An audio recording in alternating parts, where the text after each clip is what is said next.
अल्लाउद्दीन खिलजी चला ह्याला काय जैविक तंत्रज्ञान इथेनॉल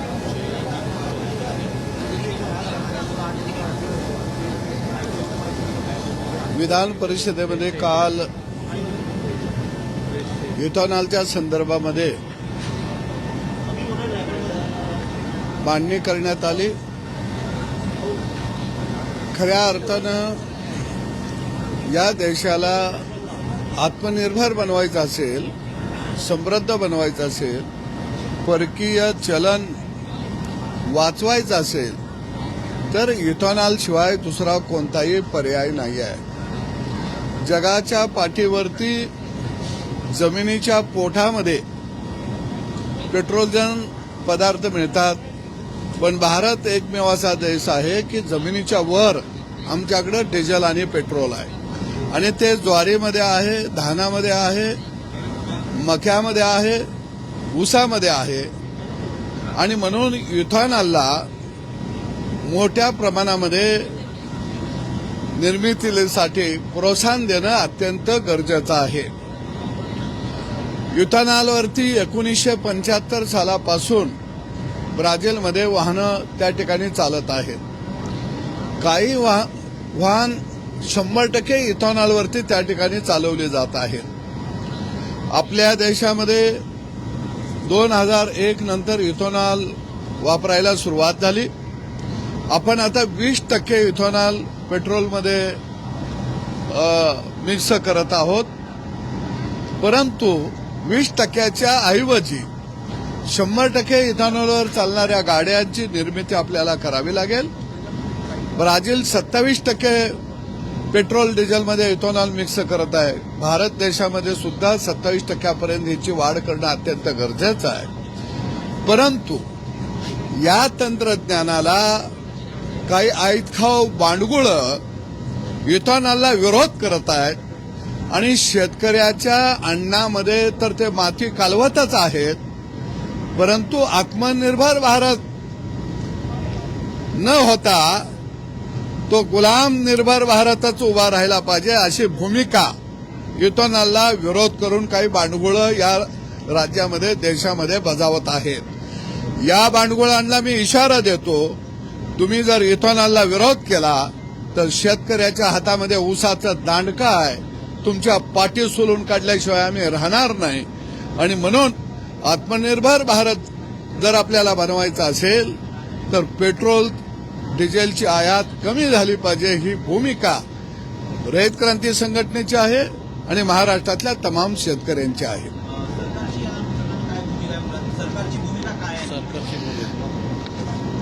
विशेषतः काँग्रेसच्या काळामध्ये इथेनॉल हे 1.5% ते 2% पेट्रोल डिझेलमध्ये मिक्स केलं जात होतं। अटल बिहारी वाजपेयी या देशाचे पंतप्रधान झाले आणि त्यांनी 5% पासून 10% पेट्रोल आणि डिझेलमध्ये इथेनॉल मिक्स करण्याचा निर्णय घेतला, मिश्रण करण्याचा निर्णय घेतला। या देशाचे पंतप्रधान आदरणीय नरेंद्र मोदी साहेब झाल्यानंतर या देशाचे वाहतूक मंत्री नितीन गडकरी साहेब यांनी तो 20% इथेनॉल मिश्रणाचा निर्णय घेतला आणि निश्चितपणानं हा निर्णय शेतकऱ्याचा हिताचा होता। परंतु काही लोक जाणीवपूर्वक इथेनॉलमुळे आमच्या गाड्या बंद पडत आहेत, इथेनॉलमुळे आमचं मायलेज कमी होत आहे, ह्या अफवा खऱ्या अर्थानं काही लोक पसरत आहेत। कधी शेतकरी म्हटला नाही की इथेनॉल मिश्रणामुळे माझ्या ट्रॅक्टरचं मायलेज कमी पडतं, इथेनॉल मिश्रणमुळे आमच्या मोटरसायकलीचं अवरेज कमी येतं, शेतकरी नाही म्हटला। पण आयतखाऊ बांडगुळ शेतकऱ्याचंच खातात अन्नधान्य, ते मात्र ह्याला विरोध करत आहेत आणि म्हणून हा विरोध आम्ही मोडून काढू।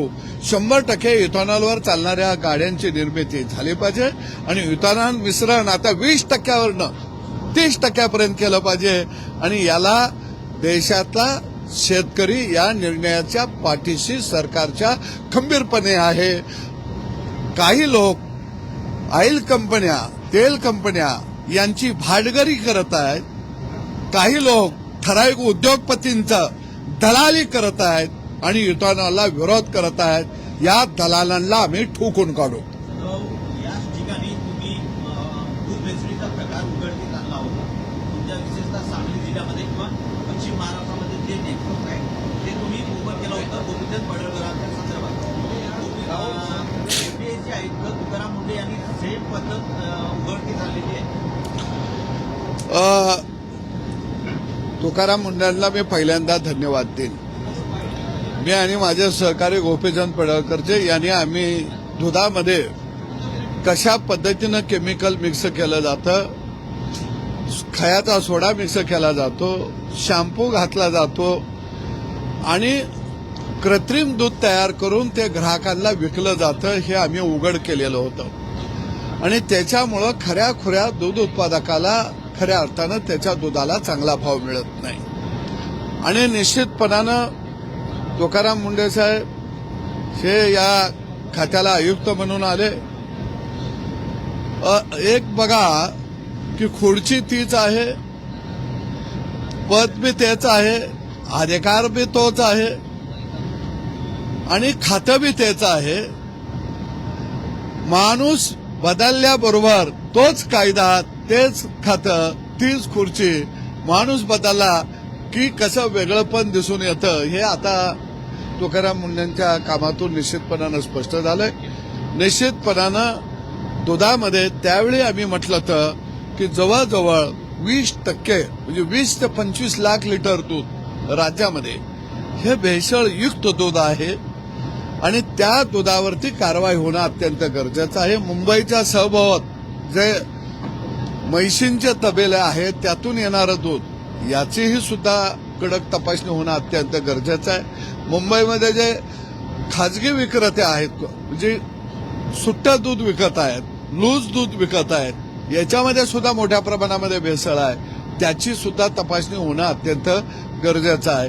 आणि ज्या पॅकिंग पिशव्या आहेत, या पॅकिंग पिशव्यांची सुद्धा सॅम्पल काढून त्याच्यामध्ये भेसळ आहे का हे सुद्धा जर तपासलं गेलं तर 20 ते 25 लाख लिटर दूध हे भेसळीचं कमी होईल आणि त्याचा फायदा दूध उत्पादकाला स्थिर भाव मिळण्यामध्ये निश्चितपणानं होईल. राज्यात मुसळधार पाऊस सुरू आहे किंवा मागील काही दिवसापासून मुसळधार पाऊस सुरू आहे. काँग्रेसचे प्रदेशाध्यक्ष हर्षवर्धन सपकाळ देवेंद्र फडणवीसांचा उल्लेख डिझास्टर मॅन करत आहे. काय आहे की काँग्रेसचे प्रदेशाध्यक्ष सपकाळजी यांना देवेंद्रजींच्यावरती बोलल्याशिवाय ते काँग्रेसचे अध्यक्ष आहेत हे महाराष्ट्राला माहीत होत नाही. हा पहिला भाग आहे. देवेंद्र फडणवीस हा फिनिक्स पक्षी आहे आणि म्हणून मला वाटतं की काँग्रेस पक्ष आणि त्याचे हे अध्यक्ष अल्लाउद्दीन खलाजीचा हा नवा अवतार आहे या महाराष्ट्रामध्ये. आणि हर्षवर्धन सपकाळ हा विदर्भाला लागलेला एक मोठा कलंक आहे. एक विदर्भातला बुद्धिवादी विकासभिमुख नेतृत्व या महाराष्ट्राचं नेतृत्व करत आहे आणि महाराष्ट्रातल्या जनतेनं 150च्या आसपास त्यांना आमदार त्यांच्या पाठीशी उभा केलेले आहेत. आणि म्हणून मला वाटतं की कर्तृत्वान देवेंद्रजी यांची जी झळाळी आहे, कामाची भरारी आहे, ती अशा अपशकुनी माणसामुळे झाकली जाईल असं मला अजिबात वाटत नाही. जानना चाहेंगे इथेनॉल को लेके कुछ विरोध कर रहे हैं. आपने कहा कि किसानों का जो गन्ना है उसको लेके और किसानों के बारे में कहा, समझाया कि किस तरह से इथेनॉल यूज कर सकते हैं. अभी क्या है कि इथेनॉल का जो संशोधन हुआ 1975 में और वो ब्राजील में हुआ था. हमारे इंडिया में इथेनॉल का संशोधन किया भी नहीं और किसानों का अच्छा दाम मिलेगा इसके विचार कांग्रेस वालों ने कभी किया ही नहीं है. 2001 के बाद इथेनॉल का प्रोडक्शन हिंदुस्तान में शुरू हुआ तो खाली 1% 2% इथेनॉल ये पेट्रोल डीजल में मिश्रण करते थे. लेकिन अभी नरेंद्र मोदी सरकार ने अच्छा निर्णय लिया. 20% इथेनॉल डीजल पेट्रोल में मिश्रण करने का निर्णय लिया। वो किसानों के लिए फायदा में है। अभी हम परकीय चलन खर्च करके बाहर का पेट्रोजन पदार्थ आयात कर रही है। परकीय चलन बचने के लिए एक ही मार्ग है, तो इथेनॉल का यूज ज्यादा से ज्यादा डीजल पेट्रोल में करना चाहिए और हम सपोर्ट करते हैं। जो कई लोग इथेनॉल को विरोध करते हैं वो बानगुल है, उनका कोई योगदान नहीं है। जो विरोध करने के लोगों के लिए हम किसानों के सामने आएंगे तो हम उसको मार देंगे, सालों को उसका टांग भी तोड़ देंगे, कारण वो किसानों को अनाज में मिट्टी मिला रहे हैं। और इसीलिए इथेनॉल का हम सपोर्ट करते हैं और इथेनॉल का प्रोडक्शन बढ़ाना चाहिए, पेट्रोल डीजल में और ज्यादा बढ़ाना चाहिए। कोई फर्क नहीं पड़ता, जिसकी गाड़ी बंद पड़ती है वो नाले में ढकल दो, तेरी गाड़ी चलाने के लिए किसान खेती में मेहनत नहीं करता। अरे किसी का गाड़ी का माइलेज कमी भी नहीं होता, ये सब अफवाह फैल रही है।